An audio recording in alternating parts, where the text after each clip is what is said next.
Is happening, YouTube?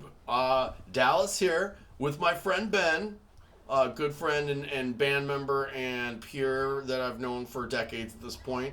And he's helping me out here, brought over his bass rig. So we're going to do a quick demo of the Quilter Toneblock 200 bass amp here. And he's also got it plugged in. What kind of cab is this, Ben? This is a Quilter BD12, 400 watt with a neodymium magnet, so it makes it a little lighter. Beautiful. You heard that, folks.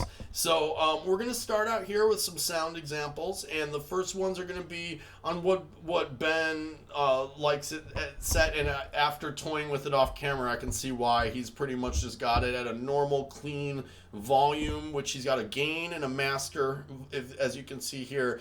He just has both of those around 10 o'clock, which is just giving him a decent clean tone at a decent volume. I'm sure if we were at a gig, that would be pumped up. Oh, for sure. Now, as Ben was explaining to me, and he'll get into a lot more detail on this, but we're going to start out with, really, it's just got a tone knob, essentially, and he's starting out with it flat, just meaning he's not scooping or boosting his mids. He's just kind of leaving it just your kind of normal tone, right? You're not accentuating any part of the spectrum. So let's just get right into it. Here's a short clip of his tone, just as is with these settings.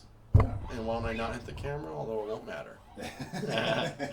Here we go. Give him a little sound. Give him a little something.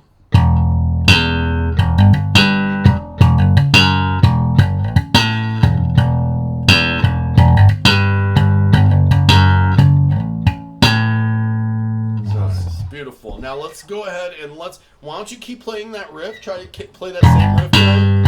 And here we're going to start out with the scoop in the mids.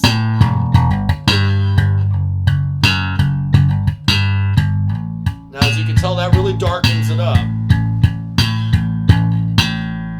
And we would probably want to, I'm going to let Ben chime in, but we probably want to boost up the volume on this setting. Yeah, when you're dropping out the mids, scooping the mids, you're going to get kind of that early 2000s kind of sound where it kind of like it's, or maybe even a little jazz sound. It just got that sort of like, you can kind of hear it where the mids have been kind of sucked down, but not completely out. So you're accentuating the high frequencies and the bass frequencies, but the mid's been pulled out, right? So, and yeah, I would compensate with volume. Anytime you change equalization, you are technically changing volume. You are. Yeah. And yes. How you cut through the mix and exactly. everything. Absolutely. So you're losing decibels, so you do want to compensate a little bit, right? I would increase my gain a little bit. And for the point of this video, we'll just leave the gain and volume here, the master and the gain where they are. Ben, why don't you go ahead and play again, and I'm going to adjust the tone again here. Right. Now we're going to boost the mids more as I go through the spectrum of the tone here. All right.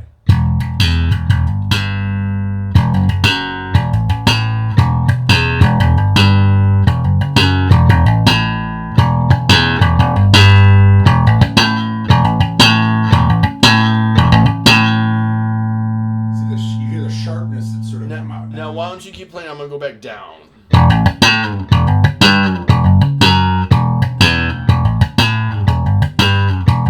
We're going to stop there where it's flat. And I find this real interesting, Ben, because as I am moving the knobs and you're playing, I'm noticing that really all three of these knobs, although they do different things, one is gain, one is volume, one is tone, it's very rare you play an amp where all three of those knobs affect the volume so much. Yeah. I mean, the way you cut through the mix is so different adjusting any of those, which just means that this is probably a very flexible amp. I'm going to let you chime in on that. Yeah, it's very responsive. And I took this on because there is a bass amp that Quilter makes. It's the BB800, and it is 800 watts. It's amazing. It's a great loud amp. I had it for years. But recently I downsized, and this amp is kind of funny. Quilter put it out maybe 10 years ago, and it's technically a guitar amp. As you can see, there's a guitar setting where it actually drives the preamp harder, right? So I could take this and use it in my guitar amp, or with my guitar cabinet.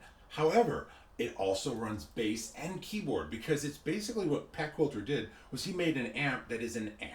It amplifies sound. It's clean. It gives you extra volume when you need it. It doesn't distort. It's got big headroom. So you can essentially run one of three instruments through this amp and get a pretty satisfactory sound. Nice. Right? Well, I like it because it's a little grittier. The lower wattage gives me a little grittier tone too, Yeah. especially when I've got it up a little louder. Nice. Right? So I do like that character of it. So Ben, why don't you just run through the specs on this amp real quickly for anyone who might be interested in actually getting it? Just let them know. It's a discontinued amp, but they're floating around. They're everywhere. You see them on Reverb, on eBay, out on Craigslist and that kind of thing. Offer up. But what this basically does is this allows you to go to a very bedroom setting, and this is kind of why I like it too. The thing with these amps is that even at that low wattage, the character of the sound is still there.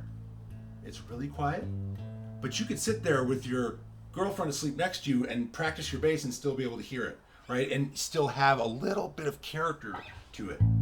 You can play that in your apartment and not bother the neighbors, right? But it's still a clean tone. But this opens up, and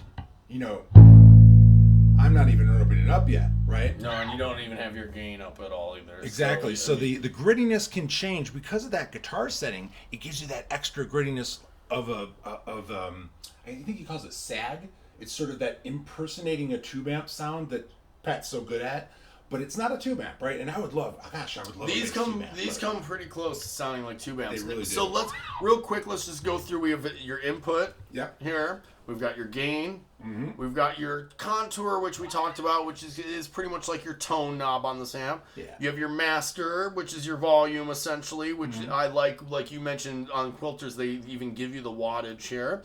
Now direct out. What would you use a direct out for, Ben? Direct out would be for recording. And it's a noise-free recording direct out, and what it does is, I believe, it's grounded, so then you basically just get a straight, clean tone through that. So in other words, if you took this to, let's say, a gig and you didn't want to bring a speaker cabinet, could you bring this and have them plug that into the PA? Oh, for sure, and then put it through the foldback monitors, so you can hear it, 100%. Yeah. So in other words, since we're old as shit, am I allowed to swear on here? No, this amp and you weighs don't want 4.5 pounds. Okay, so but how much is the? Oh yeah, you have the cab's light too. The tub is but light. You know me, man. I'm lazy and I complain though, bro. Okay, so let's it's just 37 pounds actually. This boy, the fat belly is. So we're gonna move this here a little bit. Let's go ahead and show them the back.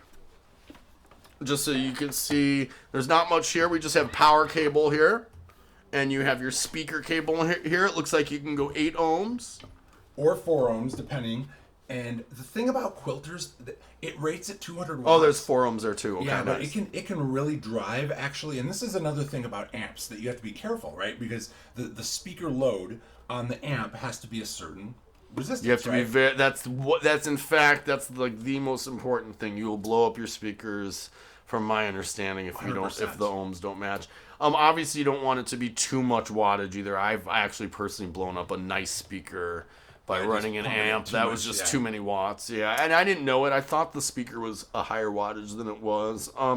Anywho, so he's got 4 ohm and 8 ohm options here, and really what that does mostly, and chime in if I'm wrong here, that you were going to get different sounds, maybe volumes from those, but really that's just to give you more flexibility, right? Yeah, it's to match your cabinets. So right? So if I had it's compatible with more cabinets. Exactly. And right. If I had 2 of these BD12s, I'd plug into the 4 ohm, because if you take 8 and split it, you get 4 ohms, right? In this case, this is just an 8 ohm cabinet, so I have it out the 8 ohm. Right, so now, we should do a whole video on ohms, shouldn't we, guys? Well, I'll tell you one more thing about the Quilter. The Quilter amps are crazy because this can run down to 2 ohms. So I could take this. Sorry, guys. Technically, that's all right. Technically, put 3 of these cabinets, and it would still run at full volume for an entire show. And he purposely made them this way so they could be used everywhere from a bedroom to a stadium.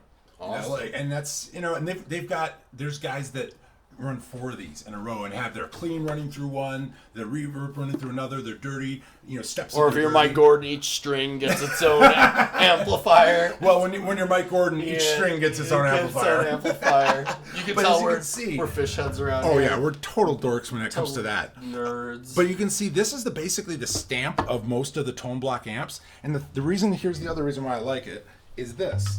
And it's a funny thing, and you have to have this. Obviously the BD12, but if you notice here, this BD12 has a little pocket where, oh look at that, the Toneblock sits nicely in there, and then you put this little thing right over here, and it lives in your amp, and this becomes a combo amp. You just went from, oh yeah, I have my amp on top of my speaker. I can plug it into anything to marrying it directly to the cab, which is great because it's all in one. I love it, and let's be honest, it looks clean. Yeah, it does look clean. You know, it's cool. Like it's a cool looking design, I think. One less thing to pack up. Yeah, you know, one less when thing to it pack. sits Right. there, right. Well, we're gonna wrap it up, you guys. We've got me and Ben. You get the two of us together. We can and then you put gear into the equation. Forget about it. Forget about it. All right. Well, much love, you guys. Like, subscribe, share if you'd be so kind. And Ben is playing us out. I love it.